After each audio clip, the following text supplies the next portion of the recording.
Sarah. How are you doing today? I'm doing well. How are you? Good, good. Good. I love that you're smiling because I'm excited about this topic that I want to ask you to talk about. So this is a little different than we usually discuss, but I have heard you say before that your best advice for getting your ex back is drip, drip, drip. So, two questions. Number one, can you tell us what this drip method is? Ooh, the drip method. Get your ex back, Drip the drip method. Okay, we have to do that. And number two, should someone try to get their ex back? What's the deal with that? I remember the first time I heard you talk about getting your ex back, I was like, whoa, you got clarity, you ended the relationship.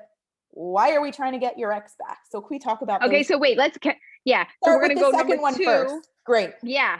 Okay. The reason that you might want to get your ex back is because either A, you didn't really have clarity. You ended the Okay. relationship, they ended the relationship, but it was a little premature. You Okay. probably weren't working with a marriage-minded mentor.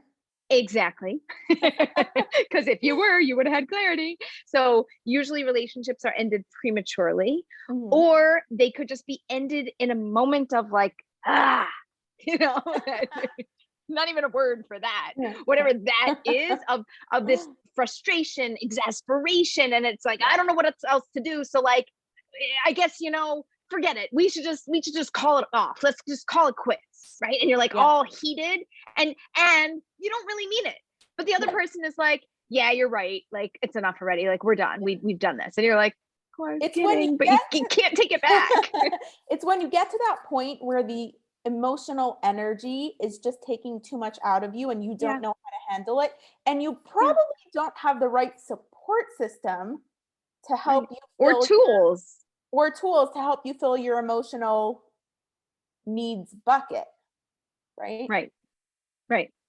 So there's and there might be other reasons, like we're giving you just a few reasons why it might have ended and how it might have ended, and therefore why you might want to get it back. But there could be dozens and dozens of reasons of why you may want to get your ex back. So is it a good idea? Okay, so I was once talking to somebody. I'm going to give you the first answer. No. Right. And he was telling me how his son was trying to win back the girlfriend. And I was like, oh, good. This is one of my favorite topics. Let me help you. And he's like, well, he has a restraining order. And I was like, whoa. Okay.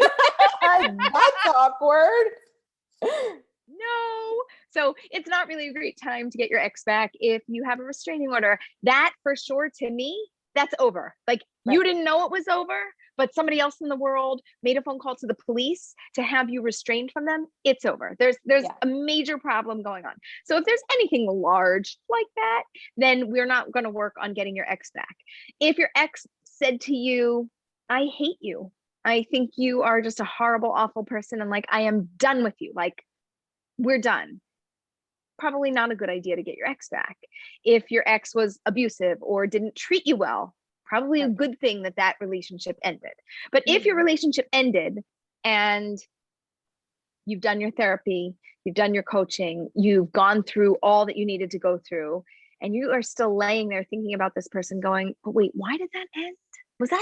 Should that have ended like that? Like maybe it should end, but I don't know that was the end of the story. I don't think we really finished this off right. I think there's some unfinished business, and I think we've got to work at this. And you're feeling this calling and this desire to build something. Then we're going to try to do it. Now, the drip, drip, drip method, or what are we, just the drip method? We can cut off the other two drips. But the drip method is basically, I don't know if you want to get back with me. So I'm not going to do a hardcore like, hi, I think we should get back together. I think we didn't give it a fair shot. And I think we should try dating again, right? Like, we're not just going to do the straightforward Sarah approach of like, let me just call it like I see it. Right. The I drip think, method. could we just say that would probably be appropriate in a situation where you mutually agreed to end the relationship for practical reasons, whether it was location or it was like you were saying, there's other reasons. If we're just in different stages of life or whatever, and you feel like the timing was wrong, but the person was right. that would be a Right. good time to make that straightforward phone call. But most of the time, Exactly. it doesn't work like that. Right. And right person, wrong time. Definitely we should be working on getting our ex back. It just was the Right. wrong time. We know it was a good person. Right. So the drip method is basically, let me stay somewhat in your life, whether you want me there or not. I don't really care what you want, right? I'm focusing on my method. I'm not focusing on what you desire, but I'm not going to irritate you about it, right? So one way would be social media. They post something and you like it. Not that you like every single post and they're like, oh my gosh, they're there, I'm gonna have to block them, right? Just some things you like. And like every fifth thing that they do, you comment. And there has to be a balance, right? Drip, drip, drip. There's a pause in between. You hear the pause? Yeah. It's like rain, drip, drip. This is not a downpour. No This steady is not, stream of water. no, this is drip, or this is the sink, drip, right, drip. It's really annoying, right? And it keeps happening. It's annoying, but it's infrequent enough that you don't get up to turn it off, or you don't call the plumber. The plumber. And you just like, you're like, it's enough. It'll like if you're on the other end of it, right? Right. It's right. It's not irritating enough that you are going to get a restraining order, right, or you're going to call, right? Right. It's frequent enough and it's there enough that they didn't leave your life. Right. And you're like, oh, they're there. And then sometimes you're thinking about them and you don't know why you're thinking about them. Well, I know why. That's called marketing, right? The drip method is really a marketing method. And you're marketing not just yourself, you're marketing the potential that's between you, right? Like, oh, there was something good here. Oh, here I am. Oh, I'm not out of your life yet. Here I am, right? But we're not doing the direct say it like it is. And we're not doing the loud, like, oh my gosh, you have to give this another chance. We deserve it. Like, maybe you deserve it. Maybe you don't. We don't really care. They don't want to go out with you. They said no. So no classic boombox at the window, throwing stones to your window with like this loud romantic song. I mean, for some people that could be a very loud drip, and that could be like 3 months later into it. I'm not going to say a total no, but in general, it probably won't work. And it's not the method. It's not the drip method. That's like the drip, drip, boom, like that's the thunder method, where you really want to get somebody's attention and you want it now. Or once they start responding, right? Right. Well, once they start responding, we need a little bit of flirtation. We need a little bit of playfulness. We need a little bit of back and forth. So drip is drip, drip, rain. I'm dripping on you. Okay? Right. When you start responding, we're not, no more drip. We're not dripping. Now we're dancing. Now we're going back and forth. Right. And now I have a partner that I can communicate with, and we can volley the conversation back and forth. And we want to slow, like for every, 1 or 2 or 3 things that I do, I'm hoping you're going to be responsive. It's not a volley back and forth, 1, 2, 1, 2. We're in the game and wow, we're having this good energy. This is just, let's slowly get things going. Let me see if I can entice and engage you in a conversation. Now, I just got to throw this out there. If I am coaching the person who's being dripped on and they're telling me, Aleeza, they're dripping on me and they're trying to win me back, and I'm going to ask them a lot of questions. And if they want to be won back, then I'm going to tell them, go ahead and play the game. And if they tell me, Aleeza, I don't want to be won back. Actually, they might not have clarity, but I actually do. I actually did this process properly. I am actually okay with this being done. Some people say, I don't mind to stay friends. I don't mind to stay in touch. I don't mind this. I don't mind that. And then I will tell them, if you genuinely care about them, you have to stop communication altogether. And you have to be direct, and you have to say, listen, we can't be friends because I see there's still some interest, but there's no interest on my end. And I care about you. So I don't want to hurt you. And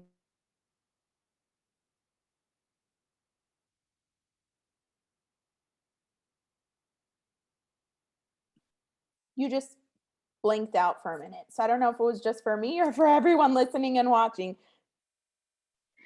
What? Yeah, it was for everybody. Okay, so can you just repeat that last sentence? Yes.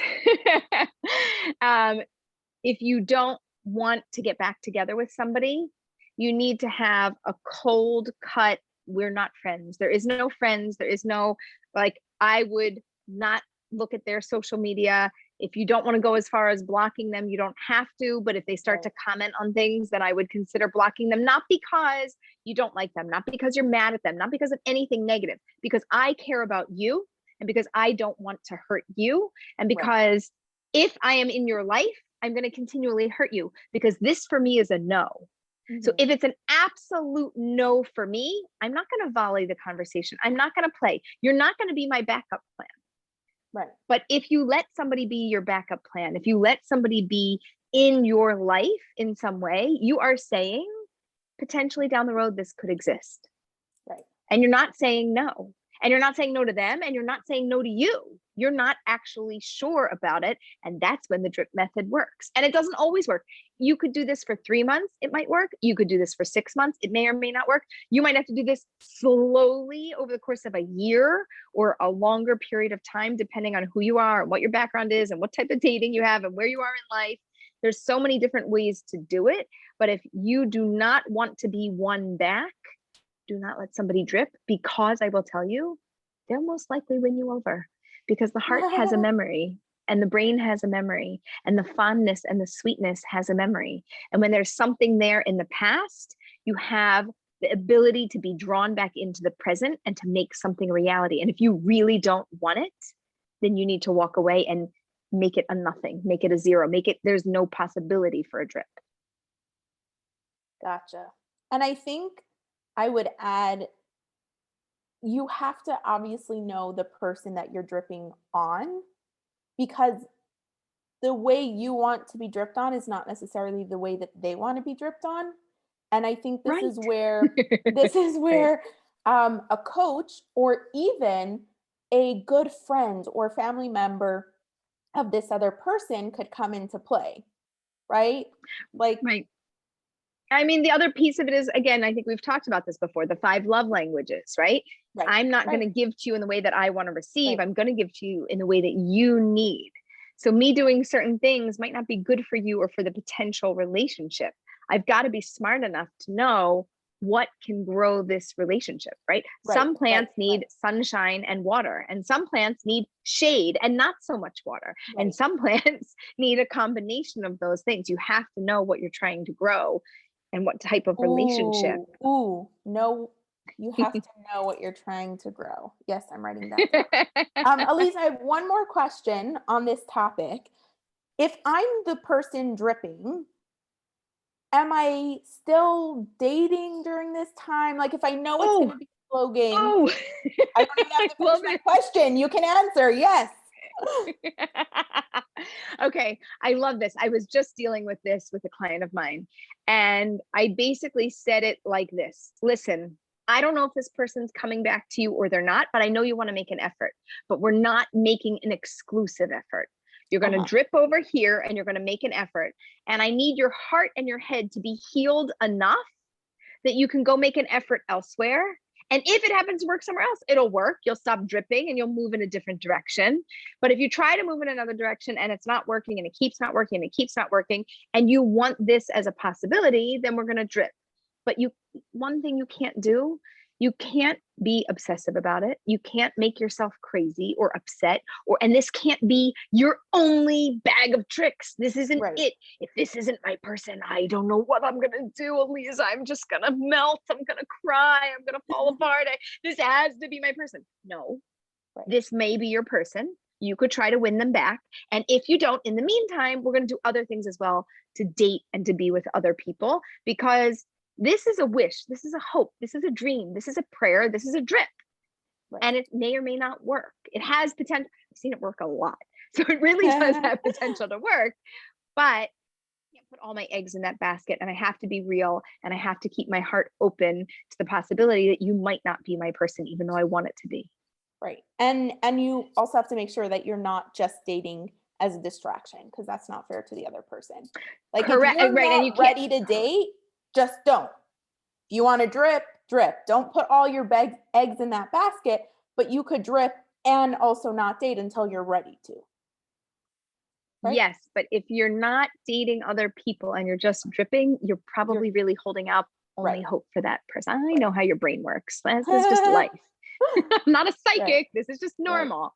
So I don't think I'd rather you not drip and not date and not do anything. You're not ready to date. So we're not trying to date somebody when we're not even ready to date. Right. You're ready to date. Great. You can drip and you can date other people also, and you can build and try. And it's not, oh, I'm going to get them back and they'll be jealous. No, they won't. They don't care. They don't even know you exist because everything's over. You're trying to make them notice you. Maybe they will, maybe they won't. And you'll be dating in the meantime because we don't know what's going to be the outcome of this. And we need to have a more varied effort in terms of dating. Like you got to put a lot of seeds on the ground. I don't know what's going to grow. Just throw it all in and we're just going to see what's going to happen. But be strategic. Don't just throw it all in, know what you're planting. Sounds good. And that, ladies and gentlemen, is the drip method. If you want to get your ex back. Awesome. We will see you next time. Bye.